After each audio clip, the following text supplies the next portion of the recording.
Esse é um Ancapso e nós vamos falar agora sobre a polêmica da Mili Lacombe, tá? A Mili Lacombe é uma jornalista aqui brasileira já de muito tempo, trabalhou para várias revistas já, e ela é lésbica assumida e coisa e tal, homossexual, e é feminista, radical e coisa e tal, e ela participou de um podcast chamado Louva a Deusa. O podcast também parece que tem essa pegada feminista e coisa e tal, e ela falou uma frase que deixou muita gente chocada. Ela criticou a família criadora de neuroses, que a família é a base do fascismo e não sei o que lá. E eu não sei não, tá assim, eu fiquei com pena dela mais do que qualquer coisa, porque assim, é lógico que eu discordo do que ela fala, mas eu fico pensando, a família dela deve ter sido muito ruim para ela, né? Assim, ela deve ter passado por uma experiência familiar muito ruim no final das contas para ter uma opinião dessa da família. Mas enfim, de qualquer forma, é a opinião dela, é direito dela ter essa opinião, não tem nada a ver com isso, né? E ela estava falando num ambiente que é realmente um ambiente feminista e coisa e tal. Então, eu não vejo grandes problemas disso aqui. Discordo dela, evidentemente, mas ela tem o direito de ter a opinião dela. Aí, ela ia participar de uma feira literária em São José dos Campos. E o pessoal, essa feira é organizada pela prefeitura.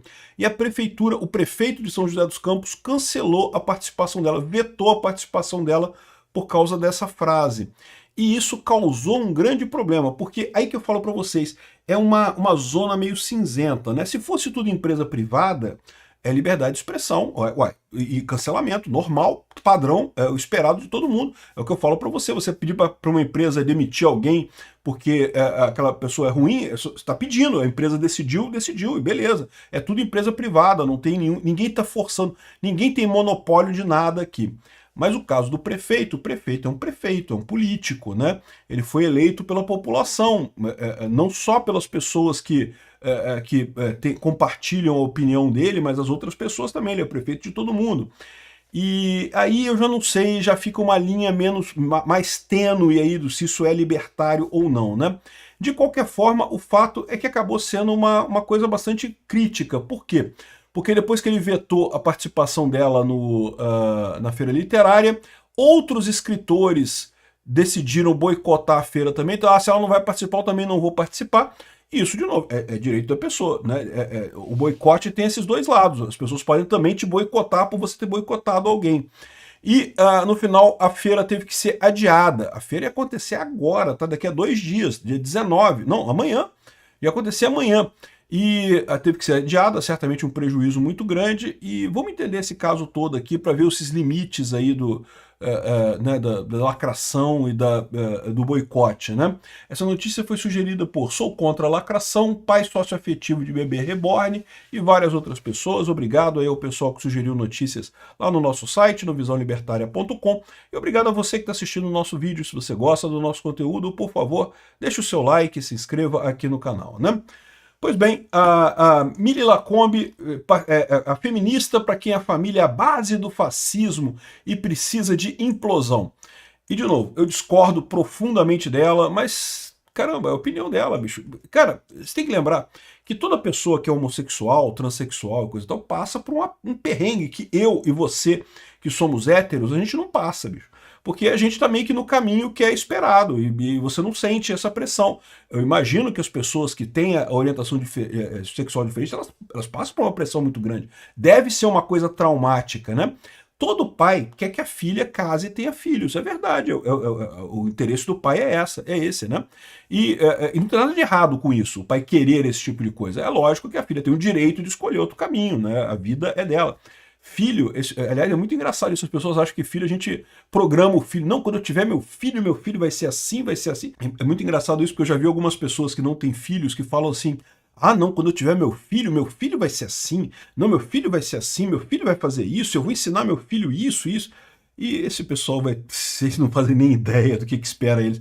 Porque o filho, ele nasce com uma personalidade, tá? Você talvez não saiba disso, mas cada filho nasce de um jeito, uma personalidade que já vem ali formada com ele. É lógico, você pode ensinar, você vai ensinar, vai educar e coisa e tal, mas não acho que você vai fazer tudo o que você quer, que você define como seu filho vai ser. Não é assim que funciona. É um outro ser humano totalmente independente de você, né? Mas enfim, eu imagino que para ela tenha sido uma coisa muito traumática esse processo da infância, né?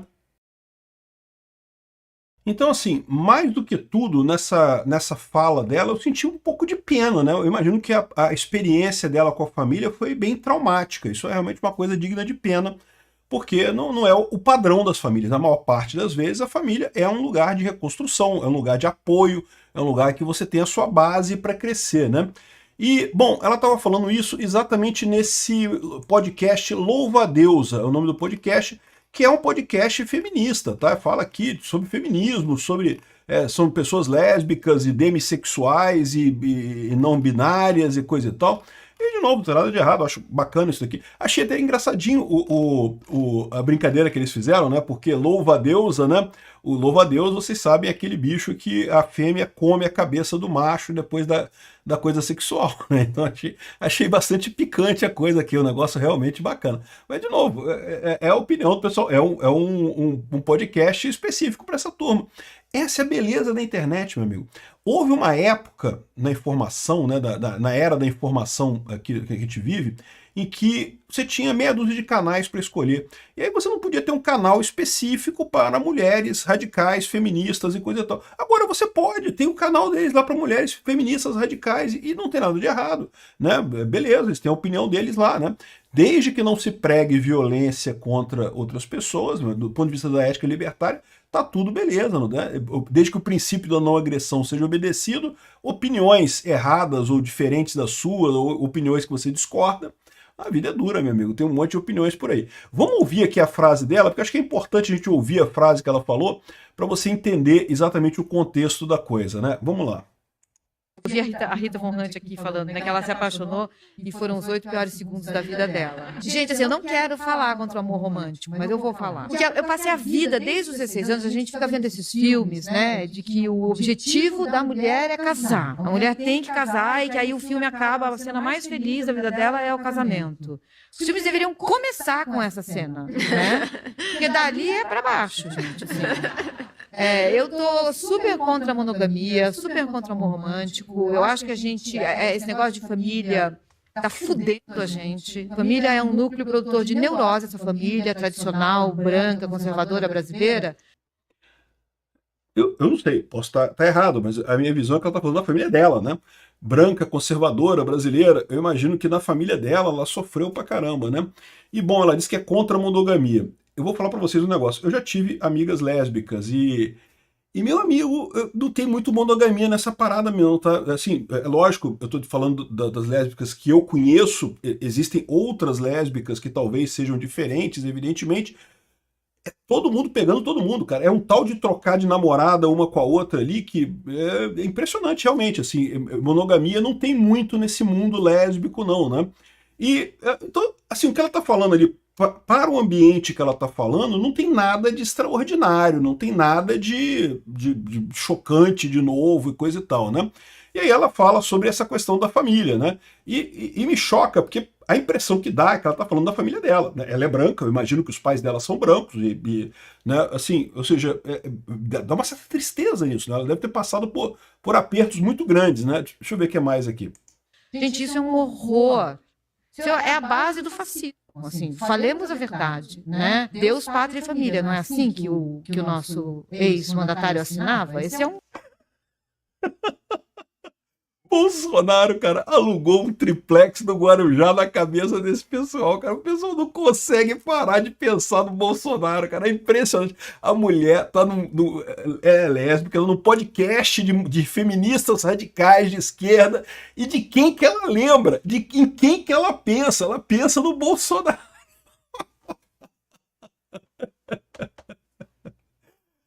Deixa isso ser engraçado essa história, né? Então tá falando do Deus, Pátria e Família. Vamos continuar vendo aqui. É um slogan fascista. Ele assinou cartas com esse lema. Para quem não estivesse entendendo, ele deixou bastante claro o que ele é, o que ele representa. A luta por superar essa organização de família. E, pois olha a coisa que ela fala, né? Superar essa organização de família. E eu não sei como é que esse pessoal pretende fazer a coisa, porque a verdade é que sem família a organização da sociedade humana inteira desaba, né? Não tem lógica isso. a não ser que a gente vá para um mecanismo tipo Admirável Mundo Novo, né? Admirável Mundo Novo é um livro do Aldous Huxley, é um livro que eu recomendo, é muito interessante, é um clássico, né, de distopias, futuros distópicos, né? Eu acho que tem um filme também do Admirável Mundo Novo, mas basicamente as pessoas não se reproduzem mais, elas fazem sexo só para recreação, mas ninguém tem filho, né? E aliás, chamar alguém de mãe é meio que uma ofensa, você está ofendendo a pessoa, né? O Admirável Mundo Novo tem essa pegada de dizer que família não pode, não sei o que lá, é o Estado que cuida de tudo, que cria as crianças e coisa e tal. Talvez seja isso que ela está pensando.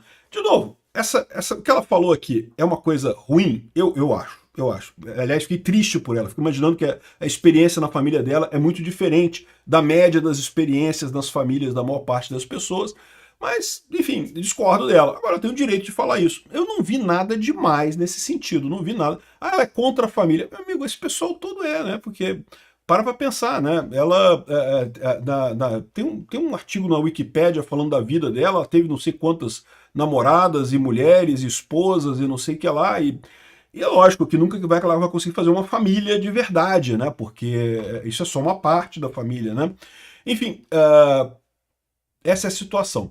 Então, ela fez essa crítica. Aí, o que veio a partir disso, né? O prefeito vetou a Mili Lacombe numa feira literária por falar contra a família cristã. Então, essa foi a ideia do Anderson Faria, o prefeito de São José dos Campos. E, de novo, eu concordo com ele que é uma fala errada, eu discordo plenamente dela, mas, assim, aí que está o ponto que eu acho que é um ponto meio cinzento nessa história toda. Vamos supor que não fosse um prefeito, que fosse o presidente de uma empresa privada que está organizando uma feira e daí resolveu não ter mais contato com ela. Não tem problema nenhum, ele tem o direito de cancelar ela, né? São contratos privados entre pessoas. Boicote é legítimo, é uma arma libertária, né? É a forma de justiça de um mundo libertário. Então, vale a pena ele fazer esse tipo de coisa, sem problema nenhum, não tinha nada antiético. Como ele é prefeito, a coisa se torna um pouco mais complicada, porque, de certa forma, ali na cidade dele, ele está vetando ela né, para esse tipo de evento. Então, assim, você pode encarar isso como uma censura de fato. É diferente de um mero cancelamento, por quê? Porque é uma figura pública. Há diferença entre um prefeito que manda na cidade, que pode dar ordens coercitivas na cidade, e uma empresa que tudo que ela pode fazer é não contratar aquela pessoa, né? O ato de não contratar é o mesmo, mas o fato de que o prefeito é prefeito, né, deixa uma zona cinza nessa história aqui. Até onde eu entendo, ela não está proibida de participar de feiras em São José dos Campos. Então, nesse caso, não seria uma proibição estatal. Isso é uma coisa que eu acho muito importante, eu sempre ressalto para o pessoal aqui. Eu bloqueio um monte de gente que comenta nos meus vídeos. Por quê? Porque, cara, eu não vou ficar ouvindo conversa que eu discordo aqui nos meus vídeos, não gosto, eu bloqueio. Isso não é censura. Por quê? Porque você pode comentar no resto da internet inteiro, você só não pode comentar nos meus vídeos. Os meus vídeos eu bloqueio. E esse é um conceito importante. Censura é diferente. Censura é quando você é proibido de falar de forma absoluta. Você não pode falar naquela região, naquele país ou naquela cidade determinada coisa porque você foi proibido de falar ali. Então, se ela for proibida de participar de qualquer feira na cidade, isso, a meu ver, é antilibertário, é um erro do prefeito. Agora, se é uma feira única, ela pode ir em outras feiras, em outros eventos na cidade, em princípio, a prefeitura está agindo como um empresário ali e não vejo problema nenhum. É um caso clássico de boicote, né? Então, ela participaria dessa FLIM, Feira Litero-Musical de 2025 de São José dos Campos, né? Então, tem aqui, tá falando aqui, é uma feira grande, aqui tem um galpão com um monte de eventos aqui, um monte de lugares que vai acontecer lá, um monte de patrocinadores da feira, né? E a feira seria agora no dia 19 ao dia 19 a 21 de setembro. Então seria agora nesse final de semana agora. E a feira acabou sendo adiada. Por quê? Porque escritores começaram a boicotar a feira literária após o prefeito censurar a participação da Mili Lacombe. Então, de novo, censurar a participação da Mili Lacombe, eu acho que não é a palavra correta, né? a feira é organizada pela prefeitura. Então, houve uma decisão da organização da feira de não chamar a Mili Lacombe. E daí, outras pessoas decidiram também boicotar. Isso também é legítimo, tá? Quando alguém boicota alguém, outras pessoas boicotarem aquilo ali, também é válido. E é por isso que eu falo que é importante essa questão do boicote, porque você mostra, de certa forma, é uma votação, né? Então, o lado que tem mais peso, que tem mais pessoas, o que tem mais importância para aquela indústria, acaba ganhando. E é por isso que eu fico muito tranquilo quando a direita faz boicote, porque a direita, eu já expliquei para vocês, é o pessoal que compra mais, que consome mais, né? A esquerda ela tem duas partes, né? É a elite aristocrática, que tem muito dinheiro, mas são poucas pessoas, relativamente falando, então não consome muita coisa, porque embora tenha dinheiro para comprar qualquer coisa que queira, não são muitas pessoas ali para comprar. E você tem o pessoal muito pobre lá na base da pirâmide. Esse pessoal, embora sejam muitos, eles não têm dinheiro para comprar as coisas. Então, o pessoal que tem dinheiro é o pessoal que está justamente no meio do caminho, que é justamente a direita, né? Por isso que o Sleeping Giants nunca iria muito longe, porque ele acaba prejudicando os anunciantes, né? No momento que ele começa a cancelar anúncios e coisa e tal em revistas da direita, acaba gerando isso daqui. As pessoas da direita começaram a boicotar aquelas empresas que faziam boicote contra pessoas da direita. E aí isso machuca as pessoas. Aqui aconteceu a mesma coisa do outro lado. A direita, o prefeito boicotou alguém da esquerda e as pessoas da esquerda boicotaram a direita. No final das contas, dos 40 escritores que estavam previstos de participar da feira, 14 desistiram. Então um número considerável. Aí eles tiveram que adiar a feira após essa onda de cancelamento. A nova data não foi comunicada ainda. Então, ou seja, acabou que foi um cancelamento que meio que deu errado nessa história. É algo que se deve preocupar nesse caso. Nesse caso, talvez fosse realmente um erro disso aqui. Eu acho, sinceramente, a frase dela é um absurdo? É um absurdo, mas vamos combinar, não é como se ela tivesse falado alguma coisa específica de matar alguém ou coisa. É uma opinião que, na boa, para mim parece mais uma opinião triste, né, do que uma coisa muito agressiva no final das contas. Enfim, essa é a situação. E nessa área de literatura e música, vamos combinar, tem muita gente de esquerda, né? Então era esperado que esse tipo de coisa acontecesse. Agora, uma coisa que dá para ressaltar nisso aqui também é a hipocrisia dela própria, né? Porque olha só, lá em 31 de julho de 2020, quando estava no auge lá os Sleeping Giants e coisa e tal, a cultura do cancelamento, cancelava principalmente o pessoal da direita, né? Era o pessoal ligando para departamento de marketing de empresas para cancelar. Não pode anunciar no Jornal da Cidade, não pode anunciar no Terça Livre, não sei o que lá. E aí ela escreveu essa coluna aqui chamado olha só, a chamada da cultura do cancelamento representa uma ameaça à liberdade de expressão? Não. Aqui, ó, Mili Lacombe, ela que escreveu isso daqui. E qual que é a lógica dela? Não, porque cada empresa tem o direito de escolher quem que vai anunciar ou não vai anunciar. Ou seja, é o motivo libertário, é o que eu falo. O dono da feira também tem o direito de chamar quem que ele quiser para participar da feira ou não participar da feira, né? Então, no final ela fala aqui, ó, assim, a cultura de cancelamento não pode ameaçar a liberdade de expressão. O que ameaça a liberdade de expressão é a concentração de riqueza e poder, assim como uma sociedade organizada por estruturas racistas, machistas e LGBT-fóbicas. Despirocada completamente, né? Enfim, aí agora ela escreve isso daqui, ó. Não poder participar de uma feira literária é uma derrota para todos que lutam por um mundo de livre expressão, diz a Mili Lacombe, né? Ou seja, peraí, então quer dizer que quando estava sendo cancelado o pessoal da direita, podia cancelar que não tinha problema nenhum. Agora que cancelou o pessoal da esquerda, não pode, liberdade de expressão, que absurdo, né? E, bom, enfim, vocês sabem a minha opinião sobre isso, a liberdade de expressão tem que ser absoluta. Ela falou umas besteiras ali, boicote é válido se você quiser, mas nesse caso aqui parece que não deu muito certo o boicote, ficou meio ruim isso daí. Enfim, essa é a hipocrisia da esquerda, que já é tradicional, a gente já está acostumado com isso, não é nenhuma novidade isso, né?